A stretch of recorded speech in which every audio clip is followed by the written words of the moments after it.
നന്ദനന്ദനം ഭജൻസിന് പരിപാടി അവതരിപ്പിക്കാൻ വന്ന തിരുവുത്സവ കമ്മിറ്റി ക്ഷേത്ര ഉപദേശ സമിതി അംഗങ്ങൾക്കും അതോടൊപ്പം തന്നെ ഈ പരിപാടി ഭഗവാന്റെ തൃപ്പാദങ്ങളിൽ വഴിപാടായി സമർപ്പിച്ചിരിക്കുന്നത്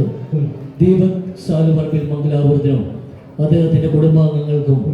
എല്ലാവിധ ഐശ്വര്യങ്ങളും ഉണ്ടാകട്ടെ എന്ന് പ്രാർത്ഥിച്ചുകൊണ്ട് ഭഗവാന്റെ പാദാരങ്ങളിൽ തുളസി ദളങ്ങൾ അർപ്പിച്ചുകൊണ്ട്